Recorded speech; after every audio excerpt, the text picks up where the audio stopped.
আজ আমরা আলুর চাট বানাবো, সেই জন্য আমরা নিয়েছি আলু সেদ্ধ। এই দেখুন আমরা 4টে আলুকে কেটে প্রেসার কুকারে সেদ্ধ করে নিয়েছি। প্রেসার কুকারে সেদ্ধ করে নিয়েছি আলুটাকে, দিয়ে ছোটো ছোটো করে আলুটাকে কাটছি আমরা। আর এখানে আমি তেঁতুলের চাটনি বানিয়ে রেখেছি, তেঁতুলের চাটনিটা লাগবে আলুর চাটে। এখানে আমি পেঁয়াজ বানিয়ে রেখেছি, পেঁয়াজটা চাটের মধ্যে লাগবে। আলুকে কেটে নেওয়া হয়েছে, তার মধ্যে নুন দেওয়া হচ্ছে,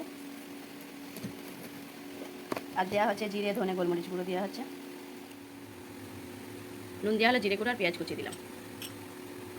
এরপরে দেওয়া হচ্ছে তেঁতুলের চাটনি,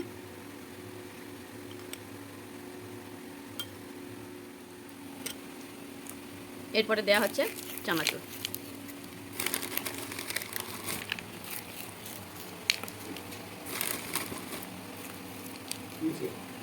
যে লঙ্কা খেতে ইচ্ছুক সে লঙ্কাও দিতে পারো, যে লঙ্কা না খাবে সে দেবে না। হয়ে গেল আমাদের আলুর চাট, হয়ে গেল আমাদের রেডি আলুর চাট। যে খেতে ইচ্ছুক সে আসতে পারেন, আর কমেন্ট বক্সে সবাই লিখবেন কেমন হলো আমাদের আলুর চাট।